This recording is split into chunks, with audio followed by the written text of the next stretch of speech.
I second. All in favor say aye. Aye. Now, to elect Nancy Krause as town clerk. I make a motion that we elect Ms. Crouch as town secretary. Clerk. I'm sorry, clerk. Is there any questions? I wasn't clerk before. All in favor say aye. Aye. Opposed, no. And we'll swear her in now.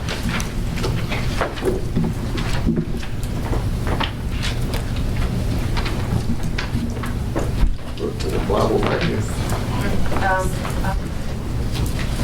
Should be underneath.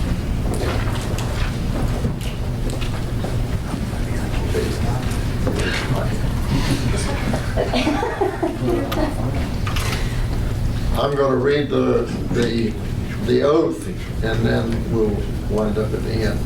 So I, Nancy Krause, do solemnly and sincerely swear that I will support the Constitution of the United States, that I will be faithful and bear true allegiance to the state of North Carolina and to the constitutional powers and authorities which are and may be established for the government thereof, and that I will endeavor to support, maintain, and defend the Constitution of said state, not inconsistent with the Constitution of the United States, to the best of my knowledge and ability, so help me God. Now, repeat after me. I, Nancy Krause, I, Nancy Krause, do swear that I will and truly execute do swear that I will well and truly execute the duties of the office of Town of Benson Clerk the duties of the office of Town of Benson Clerk according to the best of my skills and ability, according to the best of my skill and ability, according to the law, according to the law, so help me God. so help me God. Thank you very much. Thank you. And you too. And tell us a little bit about you. All right. I have over 20 years of municipal government experience with the town of Garner, with the State Court of Appeals, and with the city of Raleigh mostly. I spent the last 13 years at the city of Raleigh. Most of my time was spent in the budget office and supporting council and the city manager staff. And I have two boys, ages 19 and 16. My oldest goes to Campbell for professional golf management. My youngest is a junior at Cleveland High, and I'm originally from near the Pittsburgh area. And I'm just very happy to be here with y'all. Everyone's so nice. So I just want to thank everybody for all their help so far. So thank you. Glad to have you.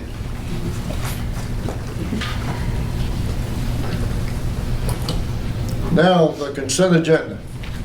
I'll entertain a motion to approve the consent agenda as presented. I make a motion. Any questions? All in favor say aye. Aye. Opposed, no. Public comments. Individuals wishing to address the board are asked to provide their name and address for the record. Please come forward if you want to address the board.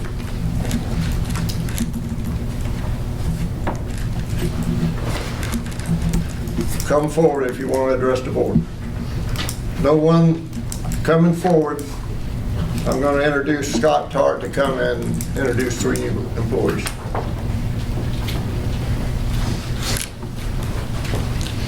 Good evening, Mayor, ladies and gentlemen of the board.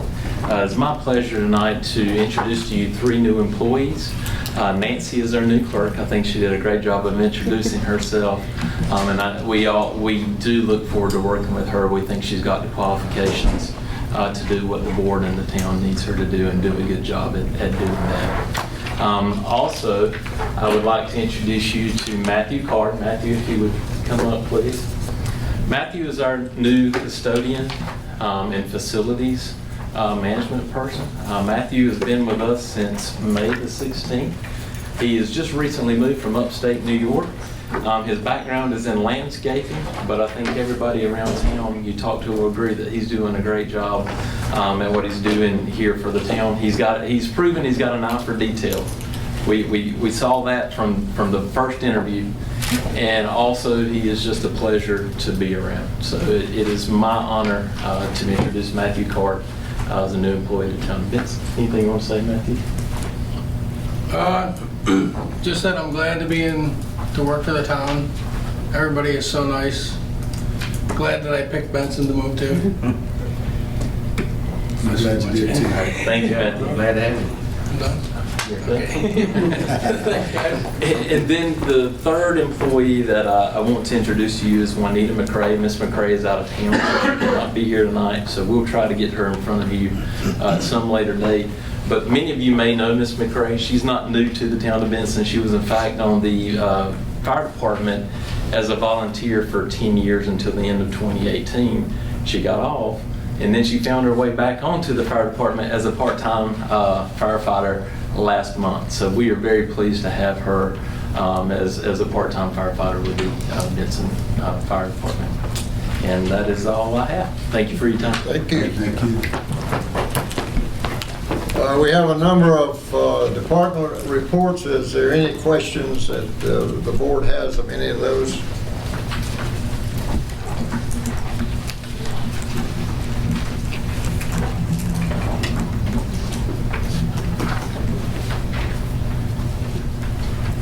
Okay, we'll consider the old business, the approval of the fiscal year 2019-20 budget and fee schedule. Fred Nelson and Kim Pickett. Mayor, board, Kim did a fantastic job with the numbers for our budget that we're be presenting this evening. I think you'll find that a great effort was made to make the budget meet the town's needs.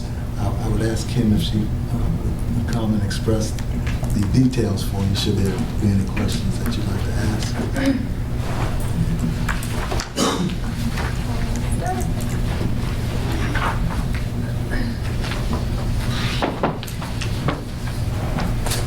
In a previous meeting, there was a discussion about the budget, and I was doing some rough crunching of numbers and said that I could get it down a penny. I did do that, not the way that I said I was going to do it. Actually, when I went back and really delved into the budget, we had actually balanced the budget with fund balance, that $60,000 for the cars. So what I did was removed some of the fund balance that we had balanced it with, changed the numbers, thinking that we're going to go with the leasing program for enterprise. And then reduced the budget in other areas of the general fund. So I was able to reduce it by a penny, 10 cents going to the fire department, 43 cents going to the general fund.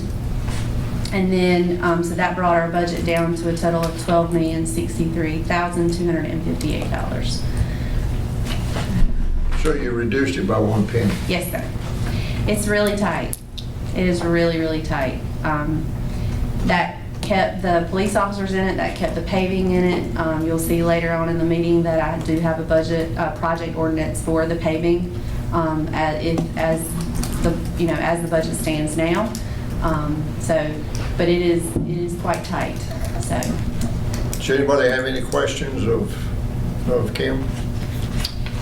I got a question on the fee schedule. As far as trash, July 2019, Yes. 24 to 55, is that correct? So as far as, let me go over, I haven't really talked to y'all about the fee schedule yet, so let's talk about that really quick. We did increase the sewer volumetric by 3%. We also went in and Tim and I talked about the hydrant meters. We did increase the hydrant meter base fee, and basically what a hydrant meter is a construction worker will come in and they will ask for a hydrant meter, and we will hand them a piece of equipment, and then they plug it up. I'm assuming, Tim, correct me if I'm wrong, plug it up to a hydrant, and then We install it. We install it to a hydrant And and- source for bulk, to purchase bulk water. right, and then we bill them monthly just like we would a normal customer. But Johnston County went up on their base fee, so we're giving them quite an expensive piece of equipment. So we felt like that was probably just the right thing to do, is just go up to. And then we also increased their commodity charge on that. As far as the garbage rates are concerned, these garbage rates were as thinking that we were gonna go out for bid, and we kept the 3% increase that we would have incurred if we didn't, you know, if we were continuing with the same contract that we had, and then Waste Industries came back and said, if you extend our contract for 5 years, which we'll discuss later on in this meeting, then we're not gonna go up on your charges. So if that's the case, then I would adjust the fee schedule Okay, that was and bring it my back. question. Right. And then, as stated previously by Matt, we did go up on the electric-based fees. Parks and Recreation changed some of their programs, and the fire department went up on a couple of their fees, as well as the planning department. But everything's been highlighted in your budget in yellow of what we changed. Anybody else have a question? In regards to the budget, have we had any type of movement or notification or anything about the possibility of moving those buildings down?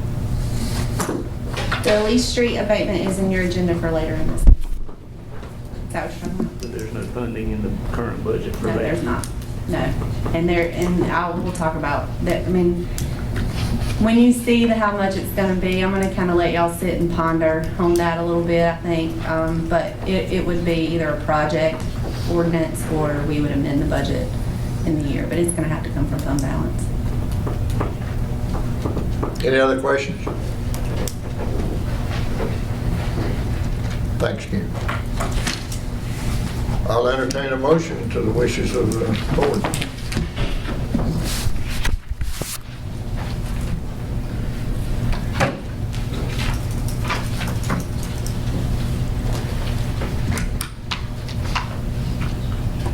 So, let me tell you, I had a question about waste management today, but I talked with Pam, and she explained, because I had wondered, do you usually extend a contract 5 years? I thought that was a little long. A vendor getting a contract for that long, but what really bothered me about it was, they said they would do it the first year at no increase. And then the second and third year was the year that I was concerned about, how much are they gonna go up on it then?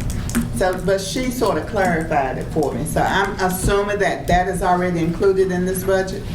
No, what I explained to Dean is this budget kept the numbers like they were, but Waste Industries contract is a complete wash. So what we bring in goes right back out to them. So that's no increase for us. And so what I would do is, if you approve the Waste Industries contract tonight, then I would simply go back and change the fee schedule to reflect that there would be no increase in the fees for 2020. And then we just wouldn't collect what's in the budget, and we wouldn't pay out what's in the budget, because it's a direct wash. Does that make sense? And the next year, then it would be what increase? 3%. 3%. From then on. Yes, ma'am. Okay. I'll entertain a motion. Well, I will make a motion that we approve the budget. Is there any other discussion? Any other questions? All in favor say aye. Aye. Opposed, no. No. The noes raise their hand. Okay, the ayes have it. Budget passes.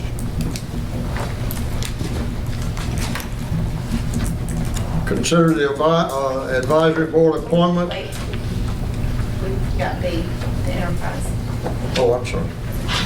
Thank you. Kenneth Edwards.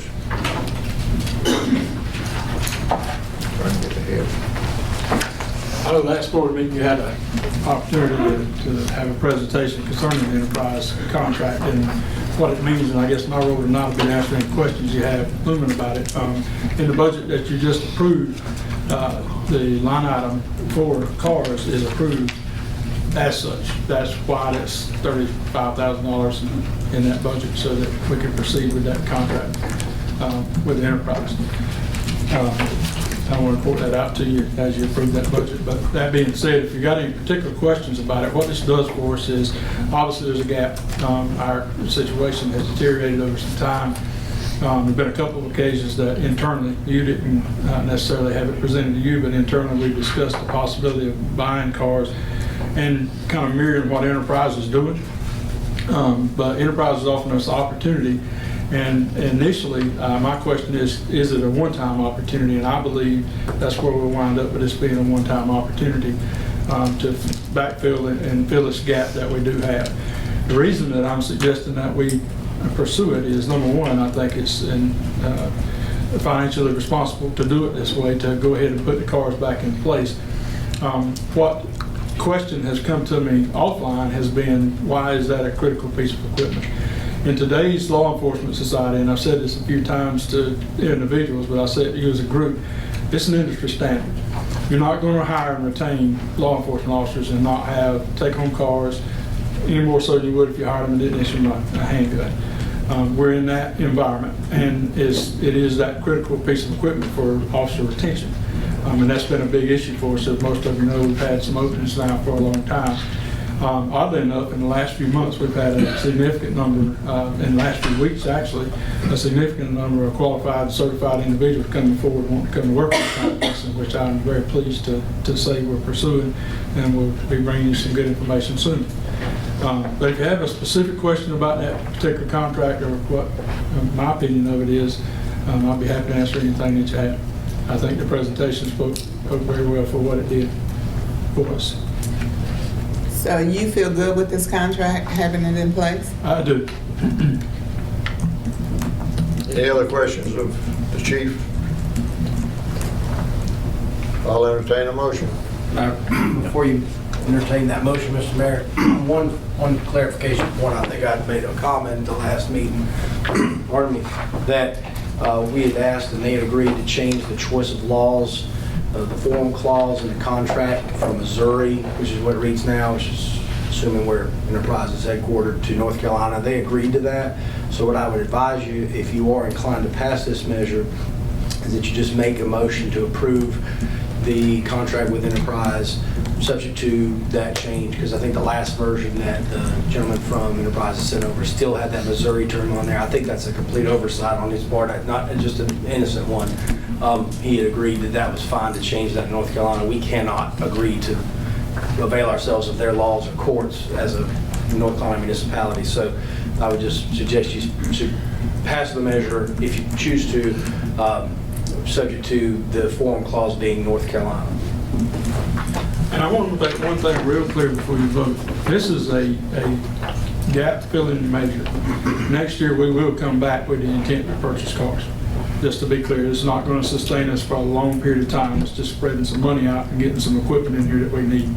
But we will continue to come to you probably annually and request equipment. I'll entertain a motion. I'll make a motion to approve, subject to The forum clause. being changed to North Carolina. Any other discussion? All in favor say aye. Aye. Opposed, no. Now, we have an appointment to the museum board. Pam Holland has put in an application, so I entertain a motion to approve her for the museum board. I'll make that motion. Any other questions? All in favor say aye. Aye. Opposed, no. Tim Robbins. Consider a 5-year extension of the Waste Industries contract.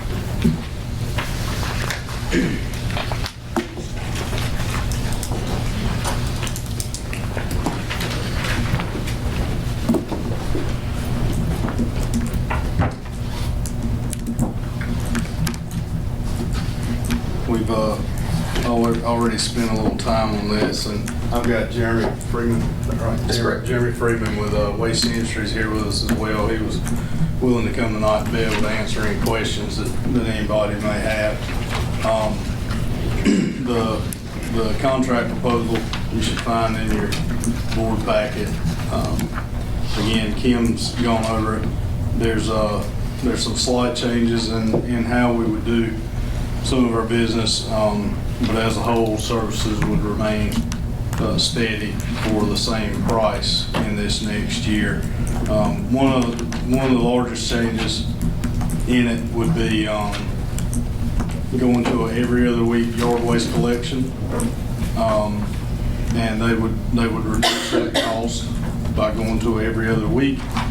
And also, we would allow our yard waste facility on Porter Street to allow them to dump their trucks for yard waste in it, so that we're reverting that tipping fee.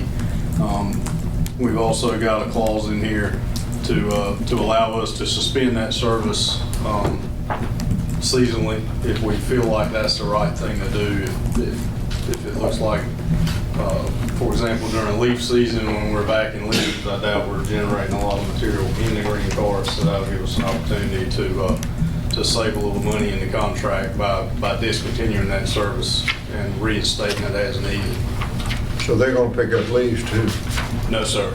No, sir. We'll still pick up leaves, but we'll have the ability to, during those times where we really feel like we're probably not getting our money's worth out of the green cart pickup, because the majority of the material that's coming out to the street is in the form of leaf piles for our leaf vac service. It would give us the opportunity to save some money by asking them to stop sending the truck and driving through the entire town, likely not picking up any green carts during that time. Well, I really think we're making a mistake in going to an every other week yard waste collection. You're probably getting more telephone calls about that one subject than all the rest put together, because we don't ever have any problems with trash pickup or recycling. But I'm not sure that we have this problem solved for the next 5 years and I think it's a terrible idea to go to every other week, because now just doing it every week is a problem sometimes. So, Well, maybe it depends on what side of town you live on, because mine probably doesn't get into every 2 or 3 months because I don't put anything in it.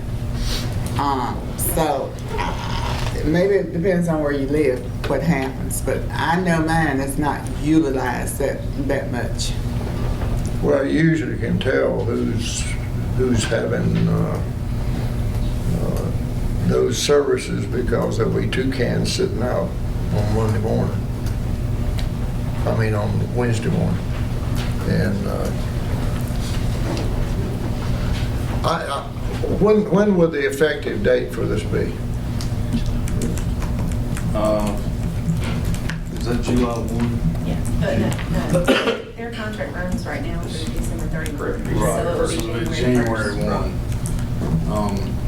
One thing I forgot to mention too, in this, we consolidated pickup to a single day. Correct. As opposed to separate days for household waste and recycling and yard carts. Everybody will bring all their carts out on the same day. Everything will be serviced on the same day, as opposed to having to keep up with a schedule as we've had in the past. What is the total that we would be paying if we did exactly what was in this? You got that number? I don't have that. I know it would stay with where it is now, but Yeah, we stay consistent with where we've been, assuming we don't eliminate or abandon yard pickup during the. Talking about for customer a month, Right. $21.09. Okay. Go back to what you were saying, everything's going to be consolidated to one day? Right. If we're able to take the yard waste to every other week, we'll be able to come and get everyone's trash and recycling yard waste and bulk pickup all on the same day.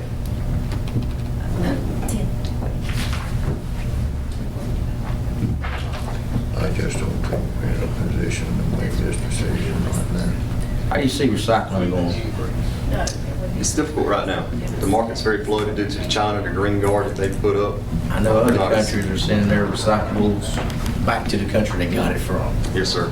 Right now, it's costing us around $83 a ton to dispose of recycling, where in the past, we would get a rebate for that.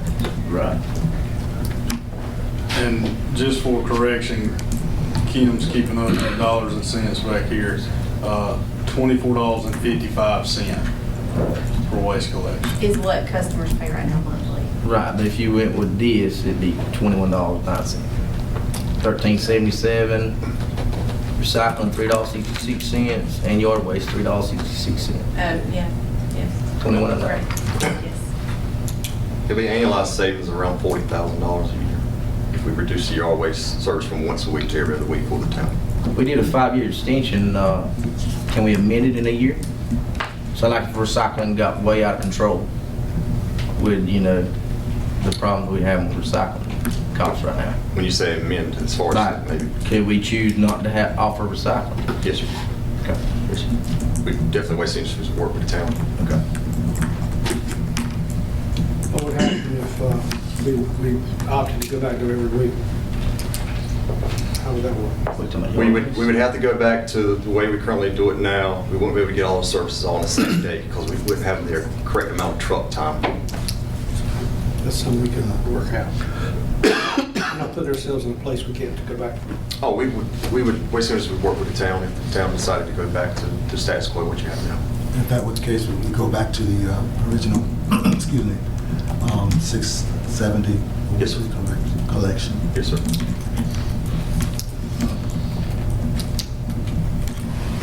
What's the wishes of the board? I think it's premature right now.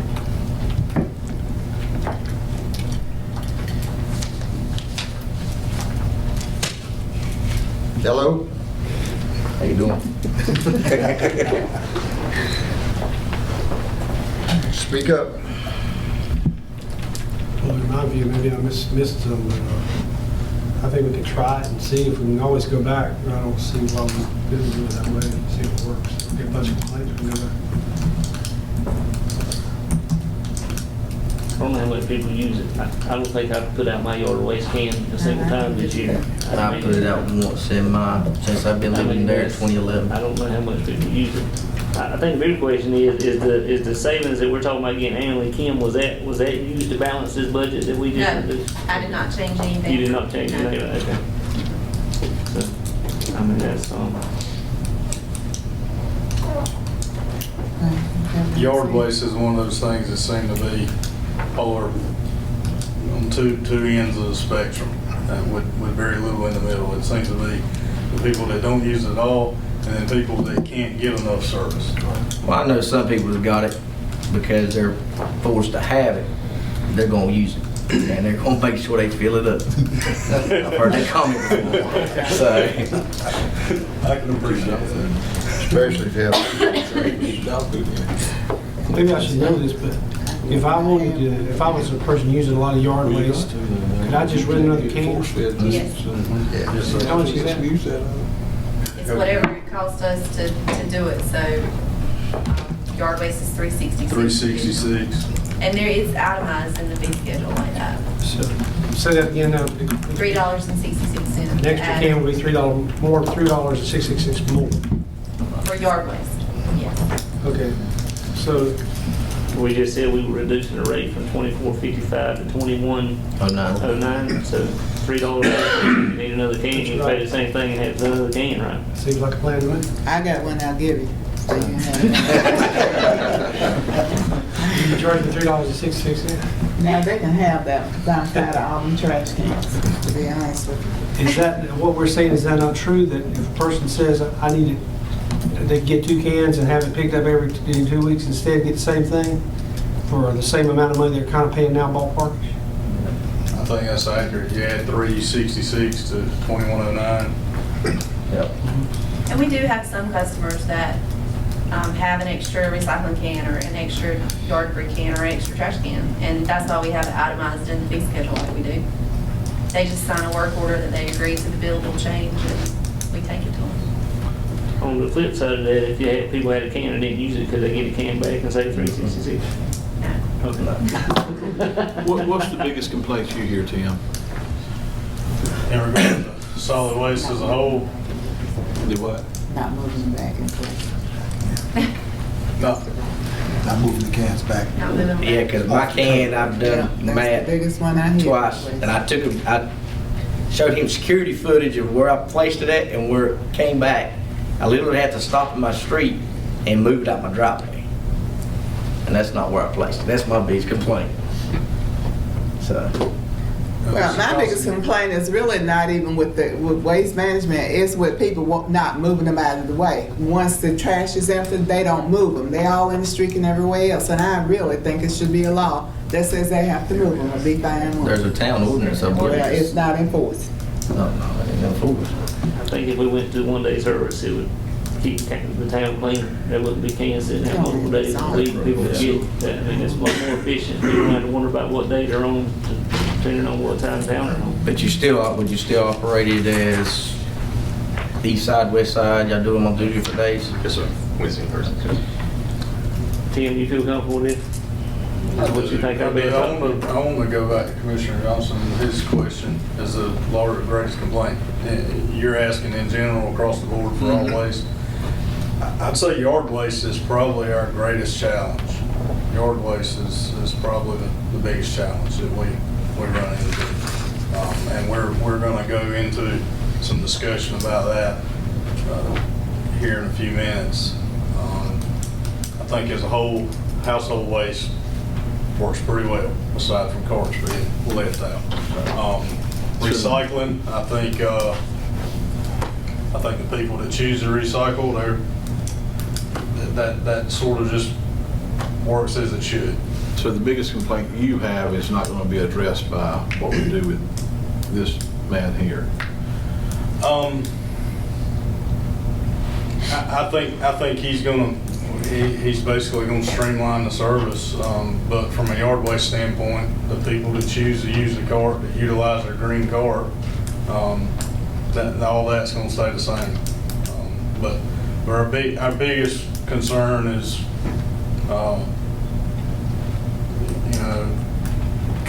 cutting a tree down or pulling all the shrubs out in front of my house. They don't fit in my yard cart. What am I supposed to do with it, kind of thing.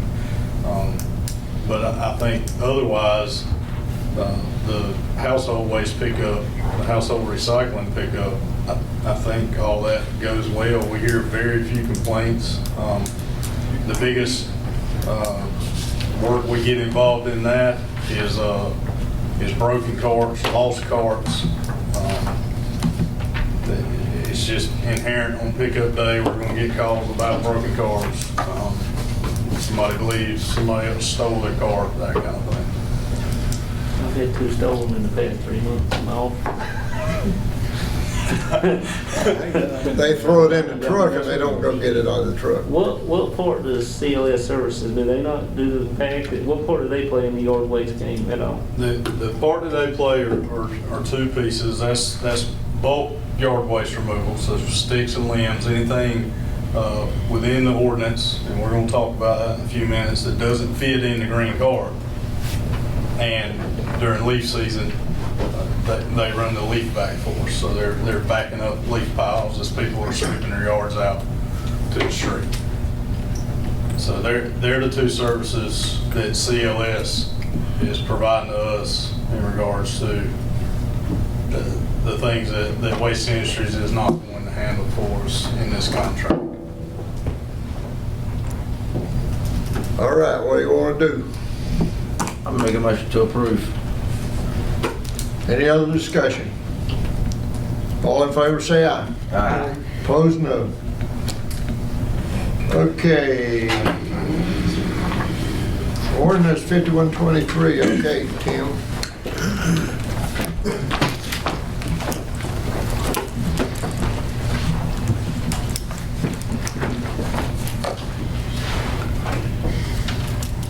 I want to go into some of the challenges that we do face for waste. I don't know what this thing.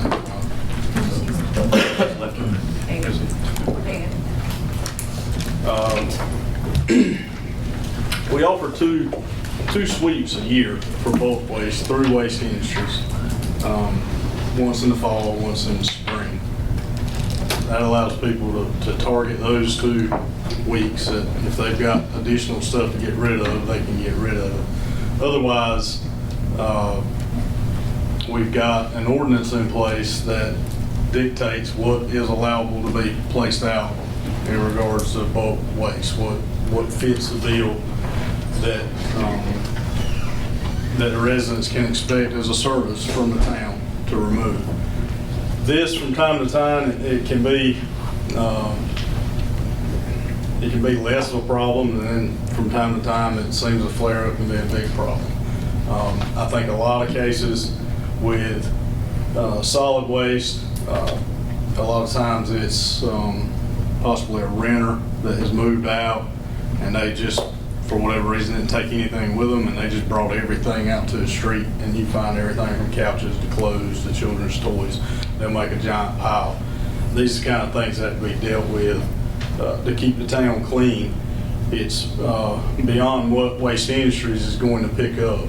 They're going to pick up a single couch, a single chair. What was that? It's 4 cubic yards that they will pick up in addition to, but anything in addition to your car. Anything beyond that, anything that's building materials and things like that, they're not going to pick it up. But we're left with piles on the street that need to be removed. The other part of that is, well, let's go into this first, and it explains what's defined as residential bulk items. Again, they can put out a single piece of furniture. They can put out a mattress. I mean, people have to change their mattresses out from time to time. You can put that out on the street. They'll pick it up. Have to be no larger than 4 cubic yards and weigh less than 75 pounds. So most sensible pieces of furniture, something you need to dispose of, is going to fit the bill for that less than 4 cubic yards and 75 pounds. A couple chairs, a sofa, a mattress. Those things are going to be handled with no problem. The problem is we run into mixed piles that Waste Industries is not going to touch, and then it has to be cleaned up.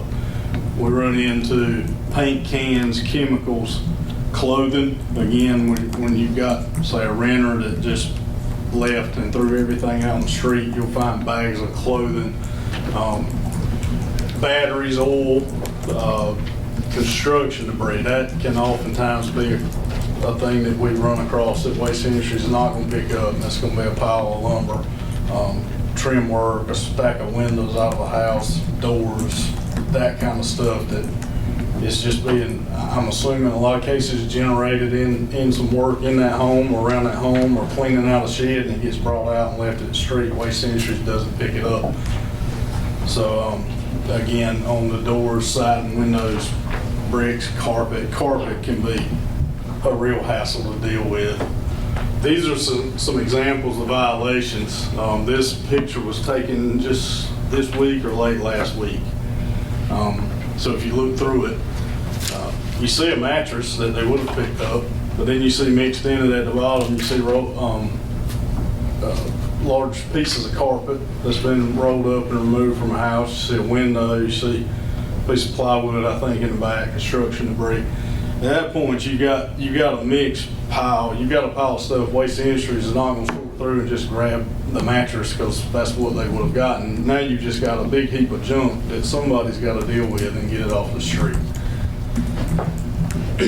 Here's some more examples of construction material that has been dropped out on the street. And that's time consuming to clean up as well. It's time consuming to clean up. If we have to abate the situation or get the stuff out of the street, you've got a tipping fee associated with it. We're going to the landfill, the labor and cleaning it up, the equipment and labor in taking a trip to the landfill. Our current ordinance again is again limited at 4 cubic yards. And what it calls out is that any resident that has bulk waste items that exceed 4 yards, they can request that the town remove the material at what's prescribed at $150 per truckload. If they don't call and request that we remove it, then there's some abatement action that can be taken with I think it's 7 days, and there's some fines that can be associated with it as well.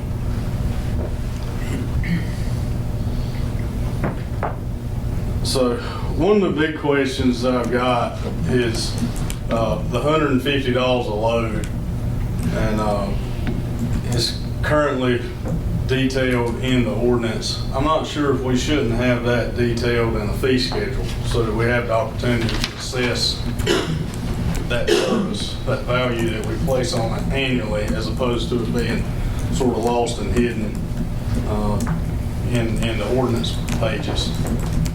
We could potentially still be doing this 10 years from now when it costs us $200 a load to pick it up and we're only charging $150. I think it would be better if we found it in the fee schedule where as a staff we would have the opportunity to be sure that that's covering our costs. Back to one slide real quick, Tim. I just want to make sure I read, and I can't read this far, so I want to make sure I understood that last slide. If you call the town and schedule them to come and pick it up, it's $150 per load. The penalty, if you don't call the town and leave it on the side of the street, is $50? Plus the 150. Okay. I'm sorry. All right, okay. I just want to make sure that went back.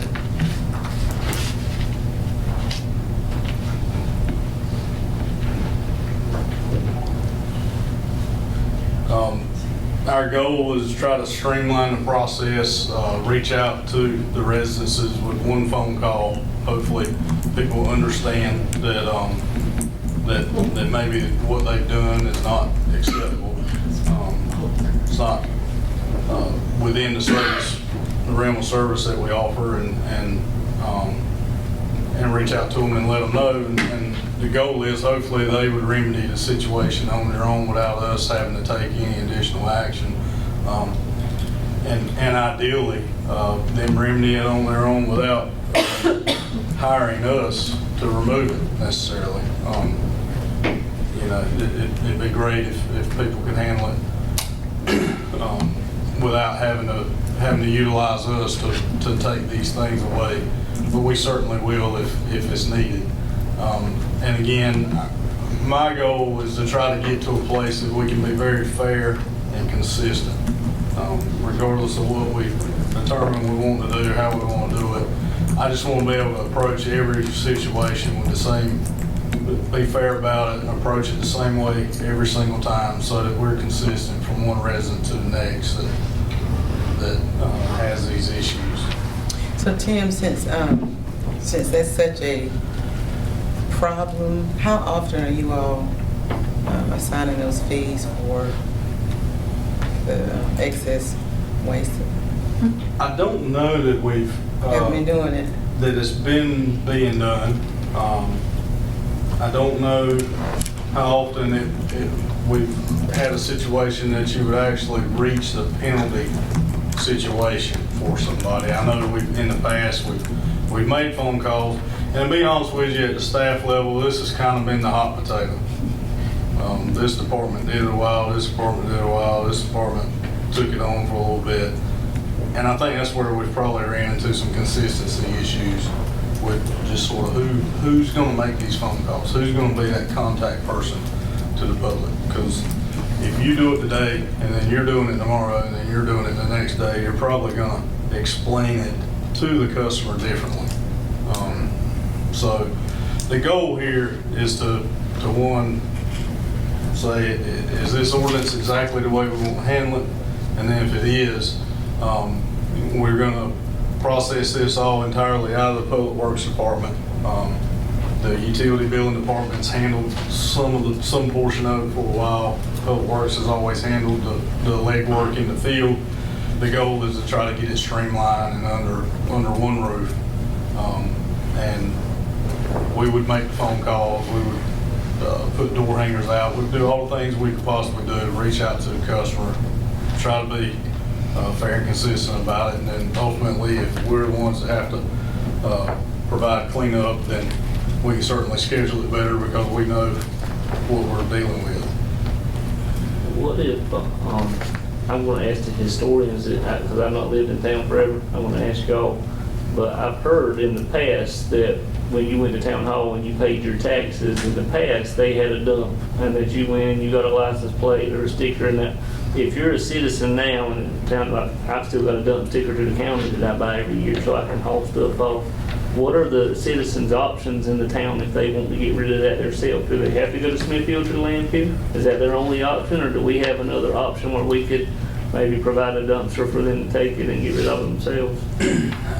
I think the current options are you either hire somebody to remove it, you buy the county sticker so that you could utilize the convenience center, say at South Johnson, or go to the landfill with it. We don't really offer an option to get rid of it within town outside of the 4 cubic yards. And when it comes to construction debris and stuff like that, we really don't have an outlet for it. So right now, let me ask you, who's in charge of picking up mattresses that people put out? Who right now, who's responsible for that? Waste Industries should pick up a mattress if it's a single mattress, if it's mixed with other stuff, if it... Yeah, I understand that. I'm talking about mattresses. A mattress. Right. That should be Waste Industries. Occasionally, Public Works will grab one. If I've seen cases where we've talked about this before at the staff level, people hitting our gaps. It just hitting the gap between services, and it looks bad. So Waste Industries picks up today, and then for whatever reason, mattress gets drug out tomorrow. Instead of letting it lay there through the week, get wet, moldy, attract mosquitoes, stink, and everything else, we will grab it if we see it out there. We'll Well, grab it let me up tell and you get rid this. of it. I reported on being out right across from me where I have to sit and look every day. It's been out there for 2 weeks, and I've been wondering who was supposed to pick it up. I think I even called the town, and it has still not been removed. So it needs to be picked up because it looks bad. We'll get it tomorrow. I Thank you. wasn't aware of it. Yeah. Well, evidently the town is not making notations of stuff like that or something. I don't know, but I did call it in and report it. That was 2 weeks ago. I have some questions. So, let's say that I got building supplies out there and a mattress. Waste Industries come out, will they pick up the mattress? Or if there's something out there that's wrong, that nulls it all? If you've got a mixed pile, they're not going to sort through it. So what if they're not mixed? What if mattress laying right here, the building supplies, the windows are right here? I would, Judgment call. judgment call, good point. That's really to the interpretation of the pickup crew, I would say. Now, I've seen Waste Industries do that. In my neighborhood, something, they had it separated, and they picked up what was liable and left what it could not. So,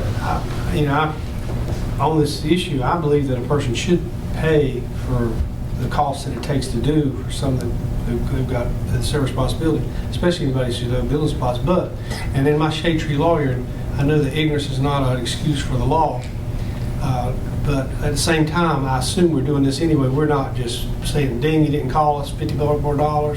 We're giving them a little break, we're leeway in them, right? We're giving them a break, for sure. Good. Right. I don't know that we would find. I mean, I haven't in the last few months. I'll call, and I'll call again, and I'll get Jeremy to go by and check and see if it's been removed. How many times when you called, what percentage of when you called does it get removed?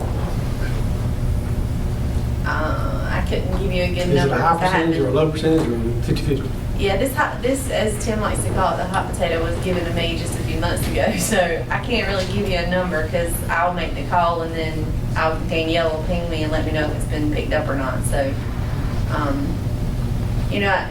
some we can't even get in touch with, and then you give them a door hanger. Some will get it right then. I mean, it really depends on who you're talking to. I think the problem is, I think we've identified a gap in coverage. We don't offer a service for somebody to be, I'd hate to penalize for somebody for something, and we're not offering them a way to get rid of it. So either they don't know that we'll do it for $150 if that's the route we want to go, but if we don't want to do it and you don't want to spend the manpower, is there not another way that we can work with Waste Services or somebody to get a dumpster out near Public Works or something where people can go and actually have that available to them? I think the one thing that comes to mind that I believe makes that a challenge is just as you buy a county sticker and I buy a county sticker, they're a manned waste location for the very reason that people that didn't buy the sticker would go in there and dump. I think if we had a convenience site in town that was open to the public, it wouldn't take very long before we would fill our, say, a 20-yard roll-off up, probably with material that's not from the town. That's what the issue was before. And he won't man and anybody. I mean, William has hit the nail on the head. We've got a gap in. There's a gap in it, and you know, I get tired of phone calls, but I still deal with them. I went to 2 piles today, and I don't know the solution to it unless we have the stick guys pick it up. Now, 2 of those piles were it looked like the old potatoes hills they used to have. It was, you couldn't have got it on a dump truck. So there's such a mixture of what we're talking about, and I'm not sure that we don't have the wrong dates for doing our spring and fall pickup, because it looks like there's nothing out there for that sometimes, and then 2 weeks or 3 weeks later, this pile's laying everywhere. But I think we need to work on that and figure out, and we, you know, if we're gonna have an ordinance, then we ought to enforce it, but I think we're gonna make a lot of people mad if we. I think the majority of the problem, the pictures you just showed me of rental houses, I think that's gonna be the majority of the problem. Well, I think that's the case with construction debris, household waste. There's another item when we move over to yard waste, and as the mayor was talking about, that's another issue, that there's either a gap in coverage, or there's certainly, with the amount of material and the amount of concern that it brings from the public to us, there's certainly a need that's not being met in some way. Large amounts of material is outside of what the ordinance allows for in regards to the size of it as well as the quantity that we encounter week after week after week. And I have to admit, I'm just as guilty as anybody as contributing to the inconsistency. You got a pile of stuff that's in a gutter, in a curb and gutter section, or over a storm drain, things like that. It's so much easier to just run and grab it than go through the process of trying to get somebody to remove it. But again, I think what we've got to do is get both of these functions being processed by the same person time and time again, and develop some consistency, and just say this is the line, this is what we will provide service for, and hold the line with it. And if somebody exceeds that, we just need to let them know you've exceeded what we're going to provide service for, and you need to find another, need to, 1, clean it up, and 2, find another outlet for it. You know, I might be the only one who thinks this, Pooh, but I hear that, but I like to say it another way. I think we need to say, yeah, we'll provide this service for you, but it's going to be $150. And let them tell you. I believe that you should let them tell you no rather than tell them no. And I do like the idea that leads into the, I think that was a good idea about taking it out of the ordinance, putting it in a fee schedule. I think we should do that so we can be a little more flexible. So that moves on to our yard waste facility, and the fact that we do generate more and more yard waste, as well as to help manage costs in our waste industries contract. We've agreed to, in their calculations of cost, open our yard waste facility for them to dump in. So you're deferring some costs to another situation where it's going to add a cost. So we've got a state permitted facility out at Porter Street that's designated, is permitted by the state to collect only yard waste that's generated within our system, to be only dumped by the town or the town's contractor that's picking this up as a service. In other words, we're not supposed to open it to the public. I can't open the gate and say, can't charge fees and let landscape contractors come in and dump. We can't let other people dump in there. It's solely intended for municipal use only. That permit allows for us to have 6,000 cubic yards of material on site. That's total. That's unprocessed material, processed material. When I say processed, I mean the stuff that's been run through the tub and ground up into a mulch-like product. We started the weekend compost giveaway program a couple of years ago. Been very popular. People like the material. It's a good material. It's good for plant beds and things like that. But I'd say on the whole, you got people coming with a pickup truck, or last weekend I was out there and a lady came on an El Camino. I mean, I could have put it all in there with a 5-gallon, but probably five 5-gallon buckets was all the thing would hold. All that being said, I'm probably not getting rid of 40 or 50 cubic yards of material a year.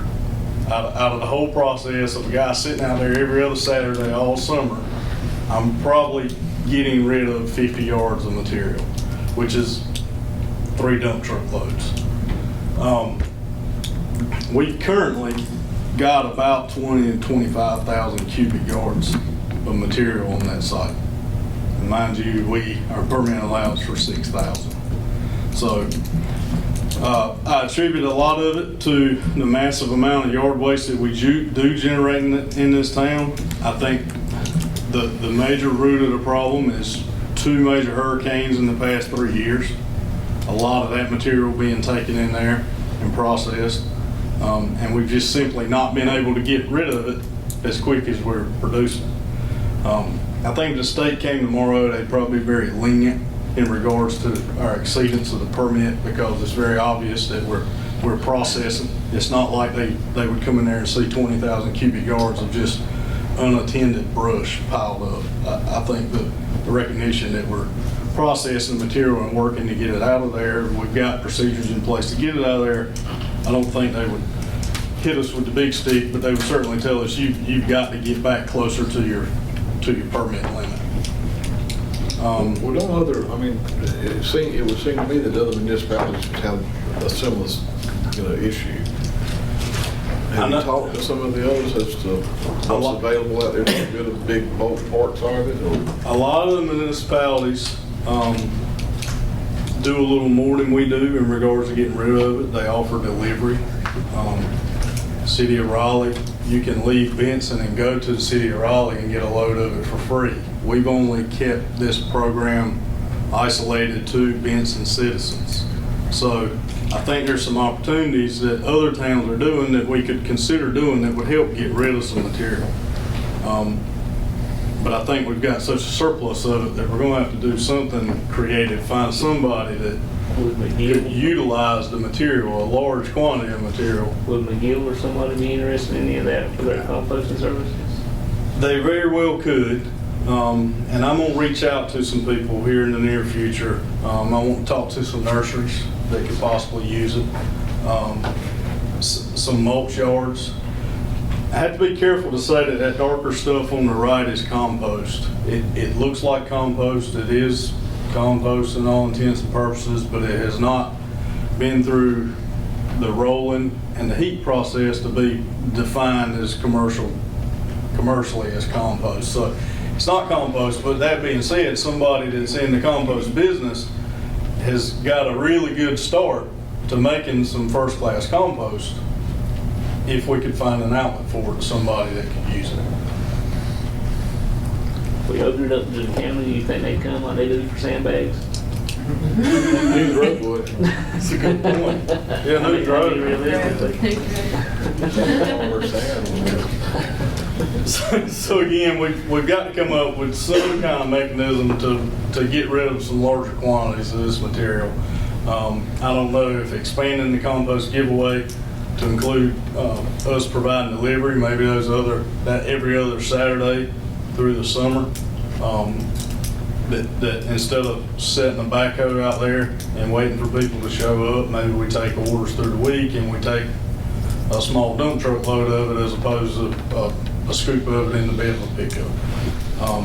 Offering it to people outside the town limits, I think, could, I have refused people in the past that came for it, and they were outside the town limits.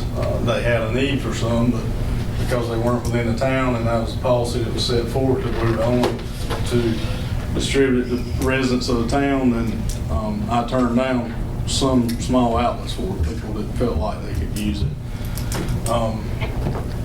One of the other questions is can we sell it? Is it a product that can be sold? Is it useful enough to somebody that we don't have to give it away, at least in a bulk quantity? Could we actually sell it to them?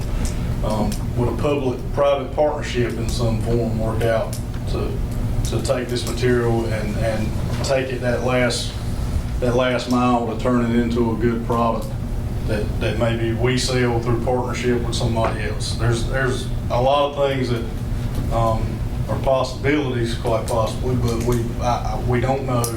We need to figure out what we want to, how do we want to handle this? Obviously, we need to get rid of it somehow, some way. The biggest expense in us getting rid of it, if we just said, you know what, get 20,000 yards of it gone tomorrow, we could take it to the landfill. They'd probably take it without a tipping fee. You'd have roughly $100 a load to somebody that has trucks large enough that's worthwhile making the trip with it. So it's like a lot of things. The material is worth a whole lot, but unfortunately the transport of it is where your expense lies.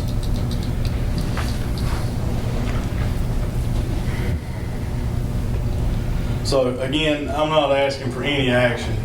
I just wanted to start the conversation of how would you like to see us handle this moving forward. I think consistency is the key. We've got to find a consistent way how we reach out to the public and what the message is that we deliver to them.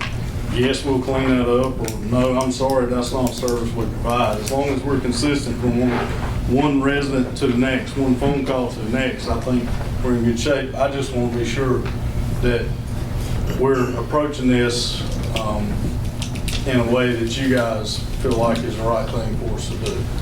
Well, consistency would be the start. If it hasn't been consistent, that will be a start. And if this has been such a problem, there should have been fees, assessed to all the excess waste that's outside it should be. I think marketing is going to be the key here as far as the trash. I think if you market it as a service and get Tyler to do a nice video on it or something, because $150 to get rid of a load of trash is cheap. Sure is. I mean, I think we should market that as a service. If that's truly, and you can bear those costs and come out, in the black. I think $150 is a stretch right now. I think if we keep it buried in the ordinance and not in a fee schedule, I think we get in the red offering that service. I would say look at those numbers and see if we can come up with a marketing plan to offer an additional service to our citizens. So it looks like to me too that it'd be a different thing a resident has than somebody that's working on your house, that's some professional. It looks like we could make different fees for different things. I assume make it where it's worthwhile. Thanks, Tim. Thank you. Thank you, Tim. I guess for my desk, I need to check in with the board and see if you would like for us to put those costs in the fee schedule and remove them from the ordinance. Yeah, that's a good idea, but I'd like to make sure that cost is, that's covering our costs. We'll bring it back. Kim Pickett.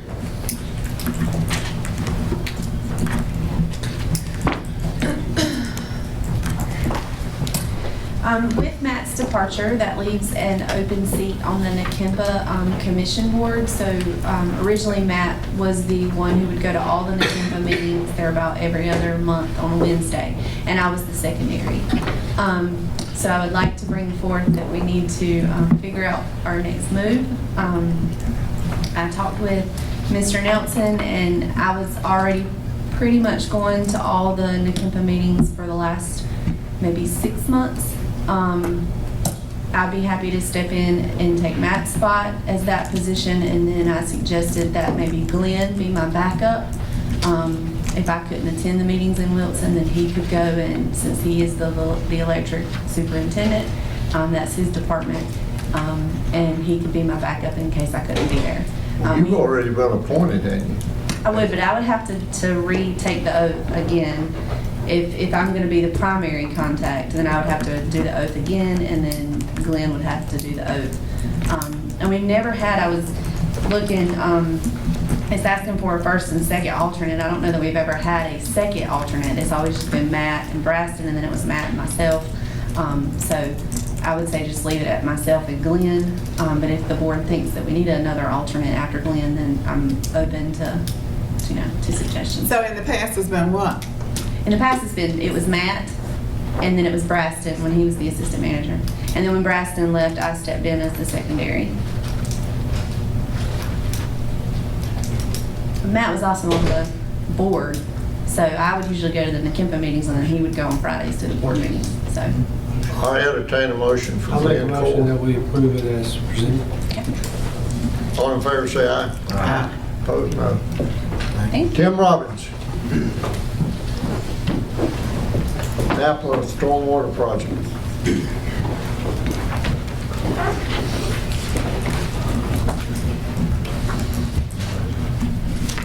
This is our next large stormwater project that was ultimately generated for us to do during Hurricane Matthew.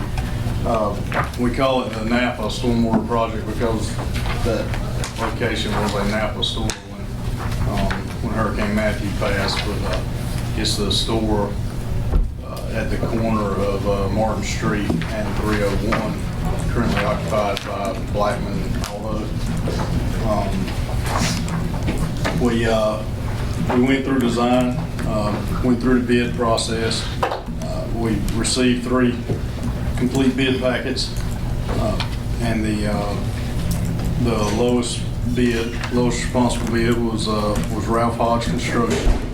The cost of $395,973.40. I do want to note that we have $206,223.25 available in the Golden Leaf Fund to cover this project. So at a current bid price, we would be looking at having to come up with an additional $189,750.15 to complete this project as it was designed and bid. I did talk with our engineer today. There's an opportunity to revise the plan a little and possibly trim about $80,000 to $90,000 off of this anticipated construction cost. That would eliminate about 100 foot of culvert and make it open ditch section. So basically, we would shorten the culvert. Current design has the inlet of it where the current pipe inlet is. This would create some open ditch section from that point, roughly 100 feet to the east, and then you would encounter the head wall or the inlet of the culvert. But nonetheless, this project is it's going to be over $300,000, and we've got $206,000 available in the Golden Leaf funds to cover. So, so I look at you for your wishes in regards to awarding this project. Well, if we don't do it, we're gonna have to pray that we don't have another flood. Is this on private property? Or This is. I've got all the easements? This is entirely on private property. We've got all the easements in place, temporary and permanent construction easements. I'll entertain a motion.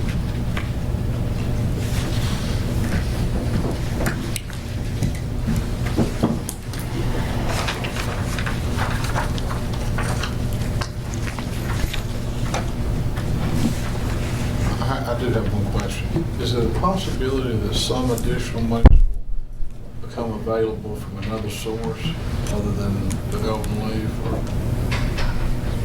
I can't say that there would be for this project. Kim's not aware of any. I'm not aware of any that would go towards this project either. I think in asking you guys too, I'd like to know, do we want to go back for some plan revision and approach the property owner to see if that would be something they would entertain within the easement that's been presented to them? There is a possibility to save $80,000 to $90,000 by creating some open ditch section. So I don't know that we necessarily want to. You guys may want to just say no. Let's award this $395,000, or we may want to go back to the drawing board and see if there's an opportunity to save $90,000. There's no time limit on the Golden Leaf funding, is there? I'm sorry, I missed the question. Time limit on Golden Leaf funding? I've extended it until December. But I can extend it again because I've already extended it one time before. I'd say your greatest time limit in this project isn't necessarily the funding so much as the ideal time for construction in this channel. Ideally, you would want to hit it July, August in the driest time of the year. You could quite possibly get into September, October, and it get to where managing the flow in the stream could be a real challenge. It could extend the duration, the construction time of the project, things like that. It could be make for a messier project than it would be if we did it when weather is typically much dry for us. And it would require additional agreement from the private property owners, right? I think we would have to go back. I looked at Ike on this, and I probably caught him off guard with this. This is coming about here in the last little bit. Everybody likes to do that. But I think we'd have to talk to him and let him know. I think you would, because my discussions with Matt when he was here with Mr. Blackman, he gave us an easement, a general utility easement to put this in, but the discussions contemplated a buried culvert area that he could park cars on. If we're going to look at redoing that now, I think we need to go back and have a separate discussion with him, and that's a pretty significant change. That's his business there. Having cars parked all over the property is part of that business. This may impact his ability, the number of cars he can park. I think that's a discussion we need to go back and have with him based on the discussions that we had. So he could come in and say, I've already given you what I'm going to give you, and I don't want to give you anything else. Well, he could, and I would just say to this board that when we sought the easement from the property owner and he agreed to give it to us, that was founded upon the project being designed the way it has been with a buried culvert that would allow for even up to including paving potentially even over top of it. Talking about an open ditch, that's significantly different, and he wouldn't be pleased at all, I would imagine, if we went back and changed it to an open ditch without his approval. But we're talking about open ditch at the inlet of the pipe down towards the woods. So he may or may not be amenable. Okay. Well, now you did catch me off guard. I think he would be more open to it definitely if it was not going to impact his use of this property. And you said the engineer would have to redo the plan to accommodate that? He would have to do some quick takeoffs for me. He would have to design the open channel. What do you think the turnaround time would that be for him to do that? I think he could do that in a week or so. We originally had, when we started preliminary planning this, we had some open channel in it because until we had very accurate topo surveys, there's very little cover. This culvert is going under very little cover. That's why it's such a substantial concrete culvert, because it has to be able to support a motor vehicle with basically no soil over it to help protect it.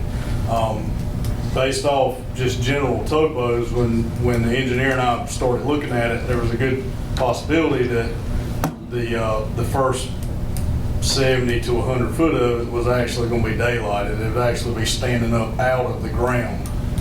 because it's such a flat profile through there. When we got our very tight survey topos, we found out that it would in fact be buried, but with very limited cover. So that's when Matt asked us to eliminate any open ditch option and be sure that it was all covered through there. But again, it's a pretty substantial cover and it's an expensive cover. Well, you want to delay it then until you get answers? But you're talking about, if it's possible to do that, a savings of about $80,000 or $90,000 estimated. Right. Well, then I think we'll explore that. Is it reasonable to ask you to come back in July? Does that give you enough time to get that from the engineer and have a discussion with Michael? Yeah, we can certainly do that.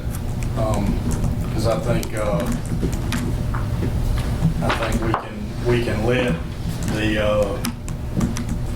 apparent low bidder know that they are the low bid, but we're going back for some value engineering, and they can go ahead and assume some of the materials they're going to need in the job. So I think we can probably stay on schedule and come back. If the project changes that substantially, we wouldn't have to rebid. What was that question? If the I don't know project that we changes would that have to substantially, rebid. we need to rebid. Basically what we would do is we would reduce one of the line item quantities, which is the culvert.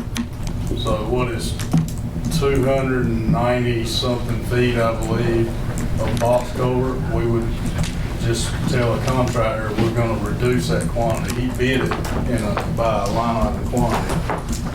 Now Alex going to strip me I out. think you probably would be able to get away with it. I'll tell you what, since it's looking like maybe you're gonna want to have more information from Tim, probably both of us discussing it with the property owner, I will give you a firm answer on that. This has come up before, and there's not a hard and fast rule or number or percentage or something that I can point you to in a statute. If it changes more than this, then you've got to rebid it.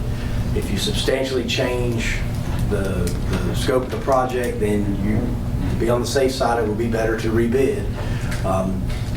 Dollar-wise, this is a pretty large change, but you got to look at the totality of it. And I'll give you my full opinion. My first inclination would be that you probably could just do an amendment to the contract and not have to rebid it. If you're just talking about relatively simple changes and most of it being in materials without a rebid. In the event that you could, if you were successful in being able to do that, and the project would be about $80,000 or $90,000 less, we would have sufficient monies from Golden Leaf to cover the project. I think we would still Lacking $100,000. Still lacking 100. You're still lacking $100,000. Still lacking 100. In the meantime, I can go back to Casey and see if there's any way we can get additional funding from them, but what was originally budgeted for this project was substantially less than what it actually came out to be, so. But I can go back to Casey too and figure out, she's pretty quick to respond. I make a motion, we table it pending further information from all of them. Any other discussion? All in favor, say aye. Aye. Opposed, no. Fred Nelson and Kim Pickett, Well, the abatement of Lee Street buildings.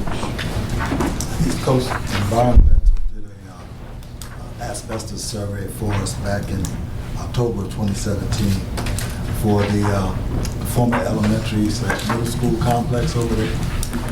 And they gave us a very detailed and technical report. I don't know if any of you had an opportunity to see this prior. Meanwhile, recently, as recently as April of this year, Cecil Holcott Renovations has given us a breakdown of the demolition and abatement costs. And Kim, I think you had a comment you wanted to make? Yeah.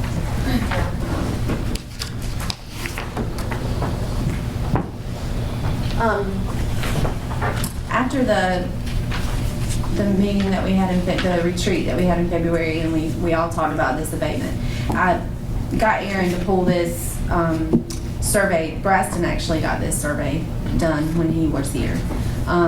And I called East Coast and I said, who would be some people I could reach out to actually do the abatement of the buildings? And he said the only person in North Carolina that would be able to do a job that big would be Cecil Holcomb. So that's how I got his name.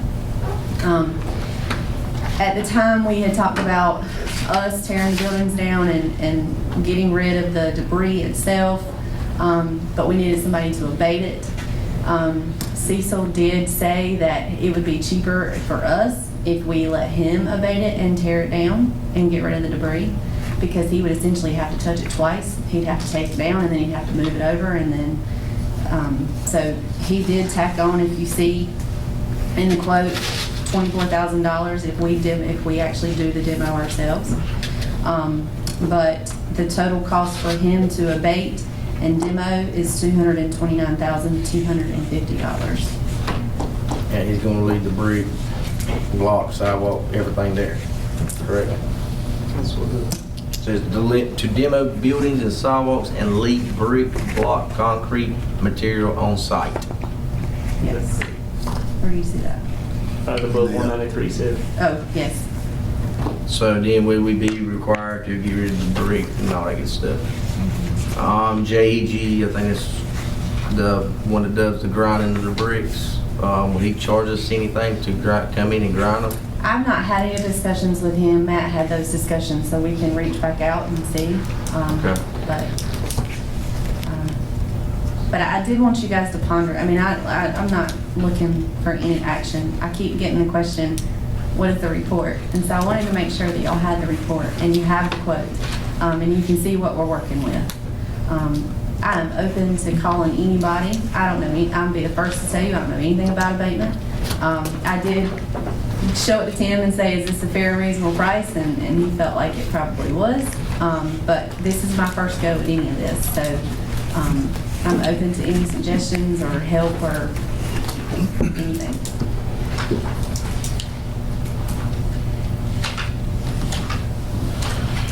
I mean, I can talk to the people that did ours and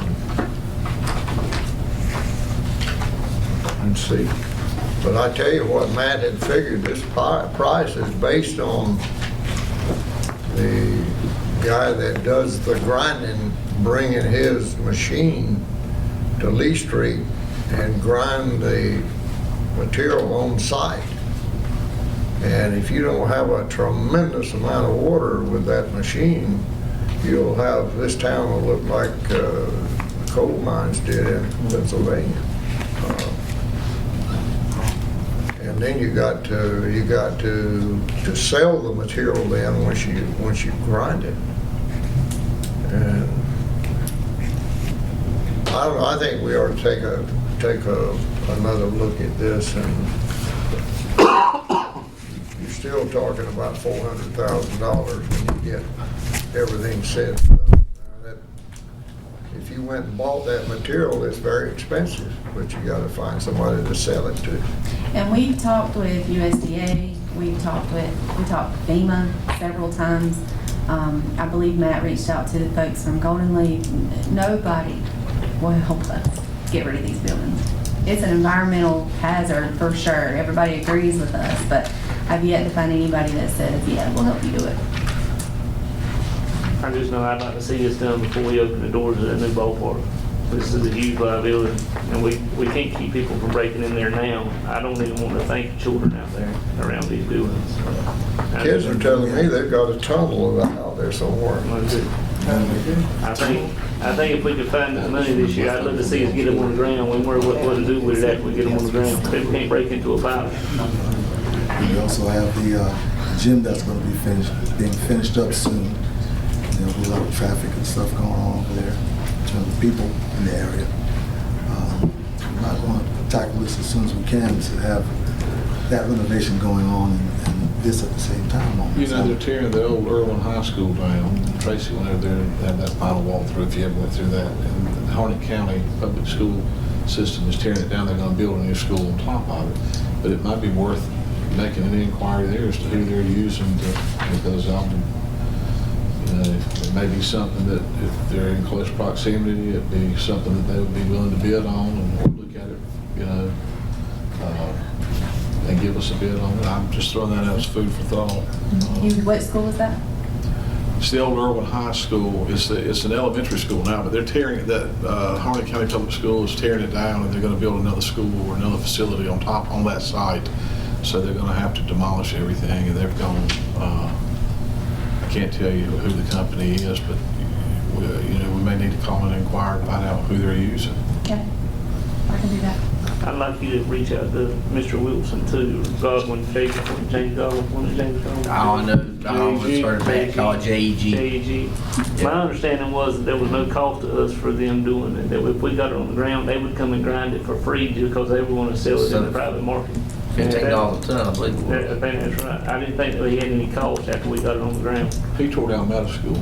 Did he? Mm-hmm. And if he did that, then we'd be looking at $230,000, and then it'd be his problem to get rid of it. And from what I understood, he said it was in demand. He wouldn't have a problem getting rid of it. That's what I thought. Well, he did middle school. But he did want to grind on site. I do remember Matt telling me that.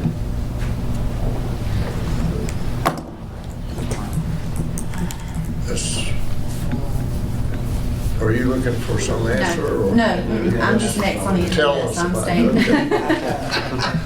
I wrote all that down, so we'll get back to y'all on that. Okay, project ordinances. Okay. So the first project ordinance is the I-95 widening project. In March of 2019, March 28th, the town approved the project for $103,300.97 for Davis Martin and Powell to do some, I think it was engineering work out there. DOT would reimburse us for $66,653.77, but the town would have to fund $36,647.20, and that was coming out of fund balance, out of the general fund. So this is a project, it's just putting it in place to what was approved in March.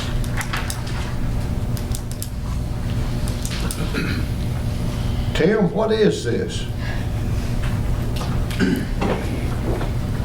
What that is the engineering for utility relocation. The $66,000 figure is the things that must be moved to accommodate construction. That engineering cost and the relocation of those utilities would be covered by DOT. The $36,000 is, I believe, 4 betterments that we identified. DOT will pay to remove utilities, but they won't pay for what they call a betterment. So an improvement or an additional line that may be added, those kind of things. So that $36,000 is designed for an improved utility relocation that would occur during the construction of the project.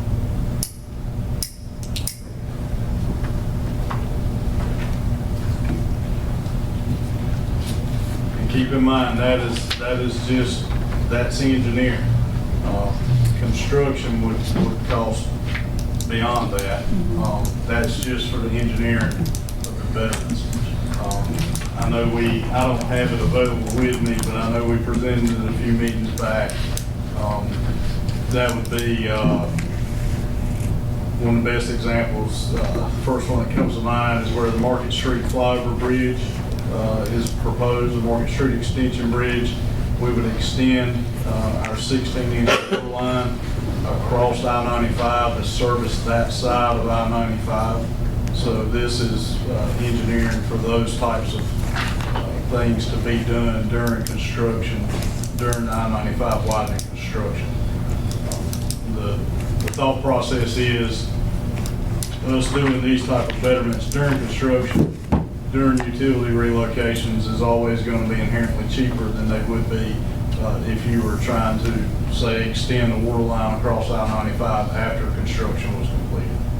So we're trying to catch the window of opportunity during that construction. Do we have if this is for the engineering for the betterments, do we have an idea of ballpark what the betterments would cost us? We don't have anything yet in regards to an estimate from them. I think it would be fair to say that if engineering is $36,000, that's probably going to fall somewhere around 10 to 15% of the construction cost.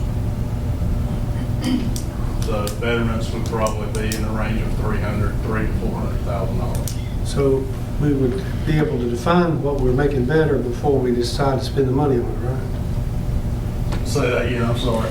We would don't, if we said we're not gonna make it better, we're just gonna go back as is and it costs us nothing.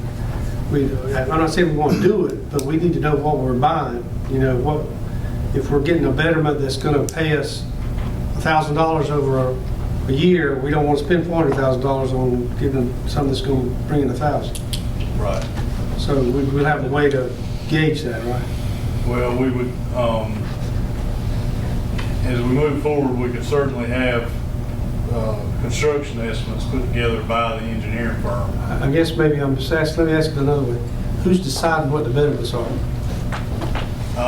That was based off of some meetings between us, the engineering firm, I say us, mainly myself and Matt, when he was here, to identify potential improvements that.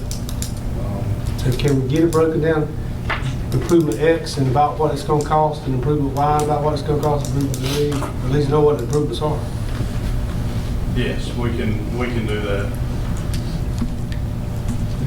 I don't know that we can necessarily identify right now what the construction cost is, but I can certainly identify those specific betterments and how much the engineering cost is for it. Okay. Why don't we ask Jerry the question tomorrow? We're gonna have them here. I don't know that he can necessarily answer that question, but we can talk with the utility coordinator for the project. She can help better explain how betterments are processed as well. You looking at the answer on that? No, this is nothing that's gonna affect my budget right now. I will tell you, I have an invoice sitting on my desk that I can't necessarily pay until I have a project in place, if I don't have anywhere to pay it from. So if you hold it, I'll just. You got an invoice from Davis, Martin and Powell.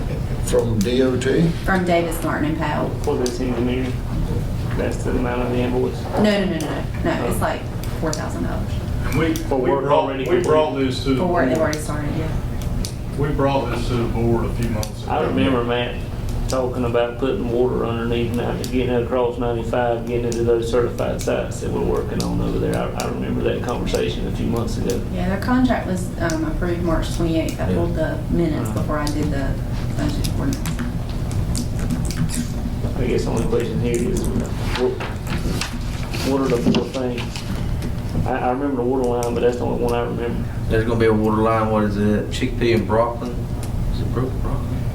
Is that line gonna be better? That would be a stormwater line Okay. to drain that VS Park area and get it out to, What about the water line that crosses 95 right there? that would be, A betterment?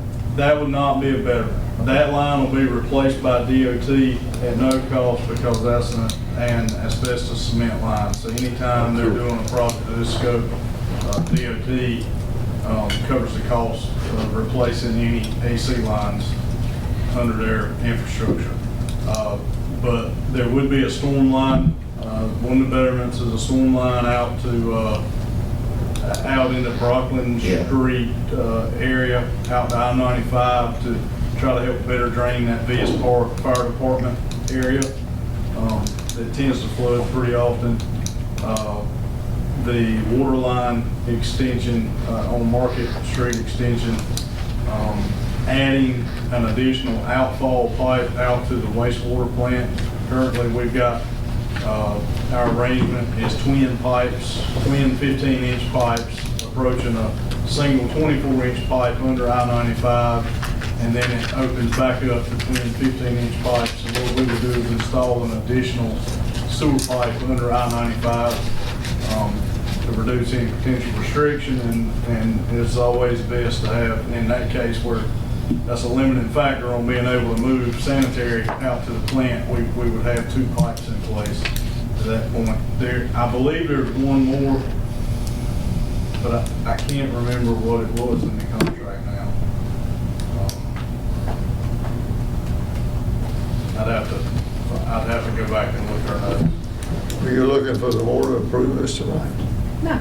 I mean, like I said, it's not, it's not gonna hurt my budget one way or the other. If you approve it in July, it'll just come out of fund balance for the next fiscal year, but, I just have to hold off on that invoice. That's the only thing that I have. You have to hold off on the invoice even though we approved it by him. Well, I don't have anywhere to pay it out of. Oh, This okay. is not budgeted, you get what I'm saying? I got you. So, and it would be, if I pay it now, because it's so close to the end of the fiscal year, that's what's put me, that's why I need a budget ordinance, because if I pay it now, and then you approve the budget next year, I can't go prior year and move it into the project that costs. When did you get the bill? It's a finance problem. When did you get the bill? Matt gave me the bill, I want to say it was the end of last month, and then I didn't have time to get it on the last board agenda. So you're saying you really want this approved? No. Sounds like it's already been approved. She did that. I just need to know where to put it up. Yeah, I mean, Yes. the work's been approved, it's just I need to move it into a project. Yeah, it's just into a project, what you need approval on. I mean, they've already approved all the work, and so the engineer firm started. The engineer's We just on need go, to move he's money so they working. can pay 'em. Yep. I make a motion to approve. Any other discussion? All in favor, say aye. Aye. Opposed, no. Okay. Insurance proceeds. The next one is, since we're behind on the gym, I still have quite a bit of insurance money still sitting in our budget. So I need to move that into a project so I can use it for, into the next year. So this is a Hurricane Florence insurance proceeds project. We did the same thing right after Hurricane Matthew occurred. So it's moving $280,000 that are in the budget currently into the project so we can use it. How much was it? $280,000.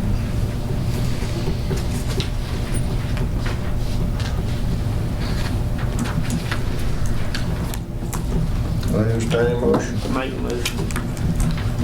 Any other discussion? All in favor, say aye. Aye. Opposed, no. Okay. The next project is the street paving project. This, of course, takes what we've already received from Powellville this year, which is an exact number. Sorry, I'm an exact number person. $102,116.01. What we've budgeted for the 2020 Powellville funding, we budgeted $103,000 in the upcoming budget. It's what we currently have in our current budget for resurfacing, which is $145,174.99. And then what we've budgeted in the upcoming 2020 budget, which is $100,000, which totals $450,291. And since it's between two fiscal years, we have to create a budget, project ordinance for it. I'll entertain a motion to approve. And I will make the motion. Thank you. All in favor, say aye. Opposed, no. All right, so the next three budget amendments are basically the movement of the funding. So budget amendment 12 is moving $36,000, increasing the fund balance line item and then increasing the transfer to capital projects, and so that will move it into capital projects.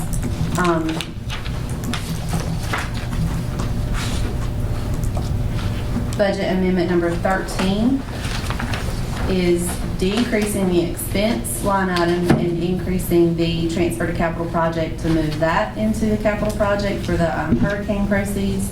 And then budget amendment number 14 is moving the current fiscal year's money into the project. And then July, I will come to you and move the next year's money into the project. So that's the first three that I have. If y'all want I to. make a motion, we approve all three. Any other discussion, any other questions? All in favor, say aye. Aye. Opposed, no. Okay, the final budget amendment is budget amendment number 15, and I placed that on your desk right before the meeting started. And this is a cleanup of our budget. This is increasing our revenues where we were over, which is good. It's increasing our expenses in line with those increase of revenue. I do want to make a note that in Fund 30, I do have to use fund balance, but that's only because I haven't received FEMA reimbursement yet. So Of course, Fund 30 has kind of been over all year because we have to pay to have the wastewater treatment plant repairs done. And then I send a report monthly to FEMA, and then they're about, it takes them about a month and a half to get me the money back. I did send in a request today, as of today, for like $96,000. So that money will go back into fund balance. It'll just be in the next fiscal year when the checks come in. I just don't want y'all to be blindsided by that.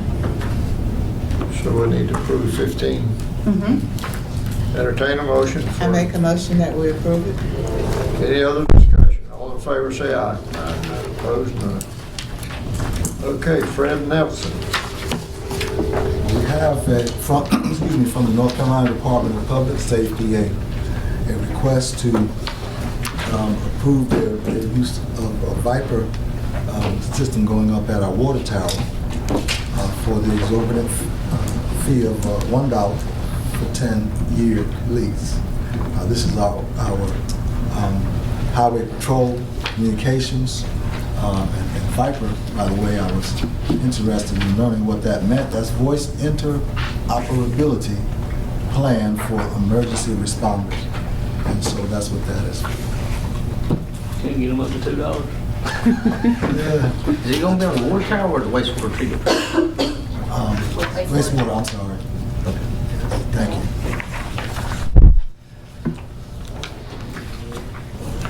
Wastewater treatment. So, do we need a motion? Yes, ma'am. Motion we approve. Entertain a motion. I make a motion we approve. Any other discussion? All in favor, say aye. Aye. Opposed, none.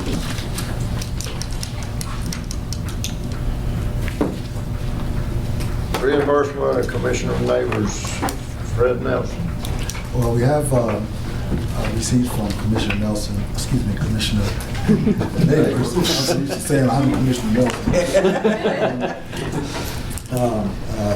Expenses for an advanced leadership course that we turned in receipts for in the sum of $500 if I remember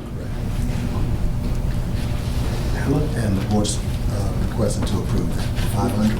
I don't know if I'm allowed to vote on that. I need to ask myself to be recused. I think you need to ask me to recuse. I'm not asking. I make a motion that we recuse. Thank you. All in favor, say aye. Aye. Opposed, none. All right, I'll entertain a motion. to I make a approve. motion that we approve the $500. Any other discussion? All in favor, say aye. Opposed, no.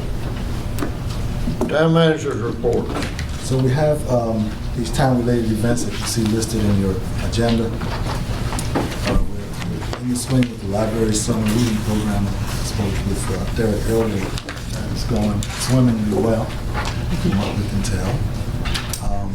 Also, our upcoming events with the State Annual Singing Convention, as I'll point out, that we did a radio spot for that advertisement of that event and invite people to come on down to Benson.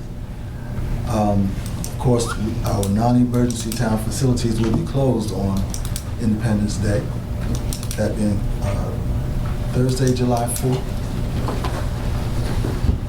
And our regular meeting. I also participated in a meeting of the local emergency plan committee for the county.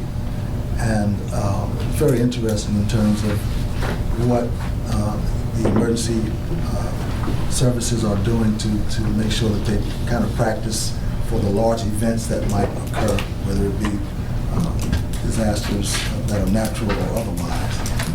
It's very interesting. I'm sure that Captain Percy was at the last meeting. I saw in the minutes that were approved today, and will continue to participate in that activity as well.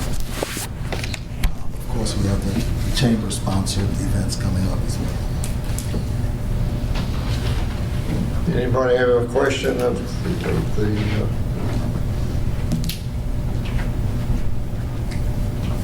Fred? Town attorney. On everything this time, unless there are any questions. Board of Commissioners. Whedon? Jim? No, thank you. Ms. Hall? No, I think I've aired that, thank you.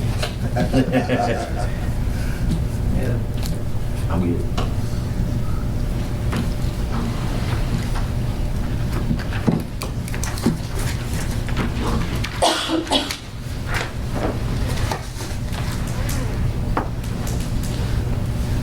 Can I ask one thing? Can we look at doing something other than these speakers? I've and I spent a lot of years on a fire truck, but I can barely hear Mr. Nelson sitting across the room, and I imagine, do y'all have a hard time hearing out there? I can't hear anything, and I don't know, and not your fault, but I'm just, if I can't hear him and I'm 10 foot from him, I've had several complaints from back there that they've not been able to hear anything that we do. Can you hear back there? No. Well, I couldn't hear him up here either. I mean, have we got some kind of technology, or can we look at some kind of technology that we can get something, lapel mics or something that we can broadcast? You get Fred to make a one? I just want to remind the board, we have a meeting on June the 20th. And we also have for our board meeting on July the 9th, is going to be a continuation of the plan that's been put together on transportation. And we need to decide how we're going to handle that. Do you know who's going to handle that? I do not at this time. Because we need to invite all the people that were on the steering committee to come. And we probably would need to get things on the wall from the consultant and invite the public in at like 6 o'clock before the board meeting, or 5:30 or whatever. But we need to get our heads together and decide that. The meeting has been advertised, but the logistics not been put together. Anything else? I'll entertain a motion to go into closed session under 143-318-11A3. I'll entertain a motion. I make that motion after a short 5-minute recess. And we're going to take just a quick pit stop before we go. So, Chief, clear out the room while we're going. You gotta vote. You gotta vote. Closed session. Oh, all in favor say aye. Aye. Opposed?